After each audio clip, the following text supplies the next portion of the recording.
Man, if you're a Ravens fan right now, you know exactly what I mean when I say this season has been a ride. It's been one of those years where every week feels like it could change everything. You start off thinking, yeah, this is the team that's gonna make a serious run. Maybe even all the way to the Super Bowl. And then a few weeks later you're just trying to figure out how we even got here. It's been wild, unpredictable, frustrating, and still somehow full of hope. The Ravens have found themselves in that weird middle ground where you can see the potential. But there are so many questions hanging over this roster that it's almost impossible to look away. Let's start with Isaiah Likely, because his name's been coming up a lot lately, round the league. Executives and scouts have been whispering that Likely could be one of those sneaky breakout players when his free agency hits. He's the type of tight end that creates matchup problems all over the field. Too quick for linebackers, too strong for corners. And he's got the route running skills to separate in tight coverage. You can tell he's one of those guys who just understands how to find soft spots in a defense. A lot of people inside NFL circles think he's about to cash in big. And if the Ravens want to keep him around, it might come down to the franchise tag. That would mean a one-year cap hit of about $15.8 million in 2026, which honestly isn't bad value for a player with his upside. The tricky part is that Baltimore's got a few key guys hitting free agency around that same time. So, they've got to be strategic. There's talk about whether they'll tag Likely or try to lock him into a longer deal. But at the same time, there's Travis Jones, another name that's creating some buzz, apparently. Multiple teams view Jones as one of the best defensive tackles who could become available. He's got that massive frame, can stuff the run, and still push the pocket enough to make life hard for quarterbacks. An NFC executive even compared him to Dalvin Tomlinson, who pulled in $57 million over for years from Cleveland back in 2023. Honestly, if Baltimore managed to bring Jones back on a similar contract, I wouldn't hate it. It would make a ton of sense, especially with how important he's been in the trenches. But the thing about the Ravens front office is that they've never been afraid to let key players walk. That's just how they operate. They believe in their scouting department, they trust their system. And when a guy prices himself out, they move on. It's always tough to see fan favorites go. But it's also the reason this team stays competitive almost every single year. Still, when you see reports flying around about Likely, Linderbaum, and Travis Jones all having uncertain futures, it's easy to see why Ravens fans might start freaking out a bit. Social media's been wild. Everyone asking, are we losing everyone? What's going on? But that's just part of the business. These things play out in the offseason, and right now, the focus has to stay on winning games. Speaking of which, Baltimore's injury situation hasn't exactly made things easier. Lamar Jackson missed practice on Wednesday, which obviously raised a few eyebrows. The hope is that he's back on Thursday. But it's never fun seeing your franchise quarterback banged up at this point in the season. Marlon Humphrey, one of the anchors of that secondary, has already been ruled out for this week after getting a pin put in his finger. Justice Hill and a couple of others also sat out. So yeah, the team's a bit beat up right now. But that's the reality of the NFL. Everybody's hurt by November. The question is, who can still execute when things aren't perfect? That's what separates the contenders from the rest. And of course, this week it's the Browns again. Baltimore and Cleveland are like cousins who see each other way too often. They know each other's tendencies, their schemes, their personalities, but this time around, things look a little different. The Browns have already switched quarterbacks, changed play callers, and are still trying to figure out who they are offensively. Meanwhile, the Ravens have been through their own ups and downs. Started the year like Super Bowl favorites, hit a rough stretch that had everyone questioning everything, and now they're back in the thick of the AFC North race. It's almost like they've lived two completely different seasons in one. Following that path as a fan has been exhausting, but also fascinating. You could tell early on that something just wasn't clicking. The offense looked out of rhythm. The defense couldn't stop anyone, and even the coaching staff seemed to be searching for answers. The Ravens had one of their worst starts, statistically, in years. Just one win in their first 6 games, and suddenly every matchup became must-win. At that point, you're not just playing football. You're playing for survival. Every mistake feels magnified. Every loss feels like a knockout punch. But that's what's made this turnaround so satisfying to watch. Little by little, they've clawed their way back into relevance, and honestly, the AFC North is brutal this year. You could make an argument that it's the toughest division in football. Every game feels like a brawl, and there's not much room for error, realistically. It looks like only one team from this division might sneak into the postseason. And right now that team feels like Baltimore. They've weathered the early storm.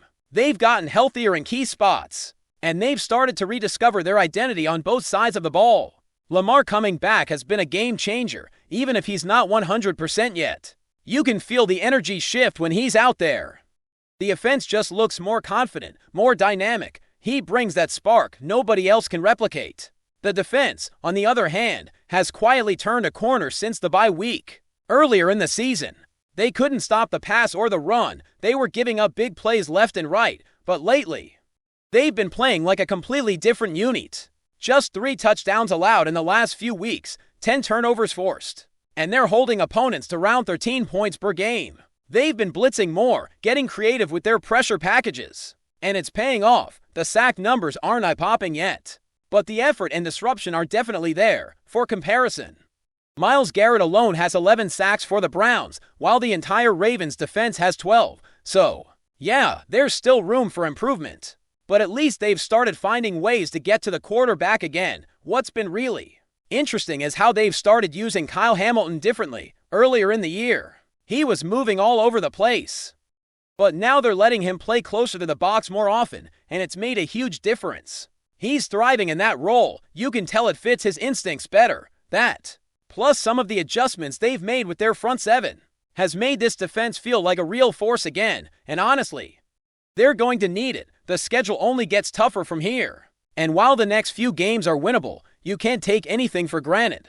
We've seen this team drop games they should have won before, and in this league, you can't afford that when you're fighting for a playoff spot. Now, when it comes to facing Cleveland again, you know Myles Garrett is going to be a nightmare to deal with every single week. The game plan starts with figuring out how to stop that guy from wrecking your entire day. He's playing at a Defensive Player of the Year level. And if the Ravens don't give extra help to whichever lineman he's lined up against, it's going to be a long afternoon for Lamar. The offensive line has been a weak spot all season, especially at the guard positions.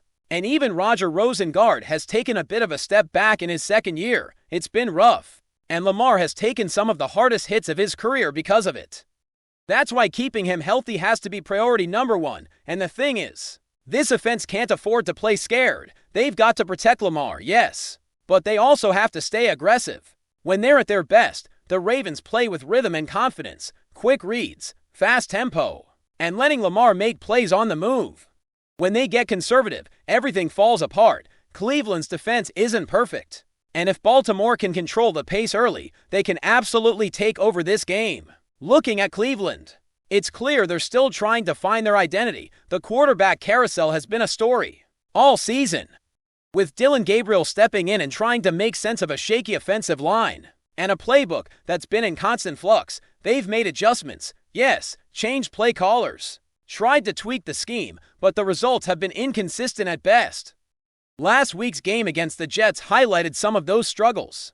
A couple of big special teams mistakes, missed opportunities on offense, and a defense that can't always get off the field when it matters most. It's that kind of chaos that the Ravens have thrived against over the years, especially under Brandon Staley's and John Harbaugh's respective systems. When a team like Cleveland comes in disorganized and trying to hit the reset button mid-season, Baltimore has a chance to exploit it. The interesting part about this matchup is how the Ravens can attack. They've been dialing up some creative looks offensively, designed to get Lamar into rhythm without putting him into much danger. Quick passes, check downs to the running backs, and motion to force mismatches in the secondary are all part of the plan. The offensive line still has its struggles, but there's been improvement. They're trying to keep pressure off Lamar while still giving him opportunities to make plays downfield. That's the balance they've needed all season. Cleveland has been giving up chunks of yardage through the air at the wrong times. And if Baltimore can stay patient and execute, they can turn that into sustained drives, scoring opportunities, and ideally, control of the clock. On the defensive side, Baltimore has been ruthless in forcing mistakes, turnovers, sacks, and pressure have suddenly become part of the narrative again after that rough start. They've been more aggressive with blitz packages and rotations, and it's showing results. The linebackers and safeties have been flying around, getting into passing lanes and creating confusion for quarterbacks who have only a few seconds to react when Kyle Hamilton is in the box. He's reading the quarterback's eyes, anticipating routes, and breaking up plays before the ball can even get to the receiver. That kind of anticipation makes a huge difference, especially against teams that aren't polished offensively and with Cleveland's quarterback still relatively inexperienced. Any hesitation or misread can turn into a turnover or a big loss of yardage. Baltimore's defense is using that to its advantage, taking calculated risks that have started to pay off. The Ravens also have the edge in continuity. Even with injuries here and there, the core of the team has played together long enough to understand how to adjust mid-game. The offensive line communicates, the running backs know where gaps will appear, and the wide receivers are in sync with Lamar's unique tendencies. That synchronization matters more than fans realize because it allows them to execute complex plays without fumbling timing. The Browns, on the other hand, are still learning chemistry in key spots. Rookie receivers and a quarterback still figuring out progressions make mistakes that Baltimore has been capitalizing on this season. That's part of why the Ravens are in a strong position. Even with a banged-up roster, they've been battle-tested. And experience counts. Special teams can't be ignored either. Cleveland has been somewhat inconsistent, and Baltimore has to stay aware of momentum-shifting plays. A blocked kick, a punt return, or even a poorly executed snap can change the dynamic in seconds. The Ravens have been smart about minimizing those risks lately, but the Browns will always try to sneak in a big play there. That's another reason the coaching staff emphasizes focus and discipline. You can't take a single phase for granted because in a tight game, the margin for error is razor thin. Every tackle, every block, every read can tilt the field toward one team or the other. Another factor that stands out is the Ravens' running game. When Lamar has the chance to hand off or keep the ball on read option plays, he creates so much pressure for the defense. It's not just about yards on the ground. It's about opening up space for the passing game. Cleveland's defense has shown weaknesses against the run, particularly when linebackers are pulled out of position or when defensive linemen are neutralized by motion and misdirection. Baltimore has been exploiting those gaps all season. And now, with Lamar back to his full speed and vision, those plays are even more dangerous. The offensive coordinator has been creative, designing runs and options that force defenders to make tough choices in real time. One wrong step can lead to a breakaway play or a critical first down, keeping drives alive and defenses on edge. Before we dive in, don't forget to hit that subscribe button and give this video a thumbs up. Your support keeps us bringing you the latest news on the Baltimore Ravens. And hey, drop your take in the comments below. We want to hear from the flock. The football world is buzzing with a rumor that few saw coming. Defensive tackle Michael Pierce, who was widely believed to be on the verge of retirement, may be making a stunning reversal by rejoining the Baltimore Ravens. Sources close to the organization suggest that Pierce has decided to delay hanging up his cleats and instead ink a fresh deal to stay in purple and black. If true, this would mark one of the most unexpected twists of the offseason. Just weeks ago, whispers around Owings Mills hinted that Pierce, 32, was ready to walk away from the game after a physically grueling career. Yet, something seems to have changed. Teammates and coaches reportedly noticed a shift in his energy recently and almost renewed spark in his workouts and meetings. Pierce has always been a fan favorite in Baltimore, undrafted out of Samford. He carved out a reputation as one of the NFL's most powerful interior linemen, known for collapsing pockets and swallowing up double teams. His return could bolster a Ravens defense that thrives on physicality and depth up front, especially in an AFC North that's becoming increasingly competitive. There's speculation that the Ravens' locker room dynamics may have played a key role in Pierce's change of heart. Insiders hint that several defensive leaders reached out, urging him to give it one more run. The Ravens, for their part, have never been shy about embracing veterans who embody the franchise's gritty identity. While neither the team nor Pierce has made an official statement, the rumor alone has set social media ablaze. Fans are already celebrating what could be a powerful reunion, imagining No. 58 back in the trenches, anchoring a defense built on pride and resilience. Whether this rumor proves true or not, one thing is certain: the Ravens faithful are holding their breath. If Michael Pierce really is coming back, Baltimore's defense just got a whole lot scarier. That's it for this update. If you enjoyed the video and want to stay in the loop with exclusive news on our Baltimore Ravens, Make sure to subscribe and hit that like button. We'd love to hear what the flock thinks. Drop your thoughts in the comments. See you in the next one.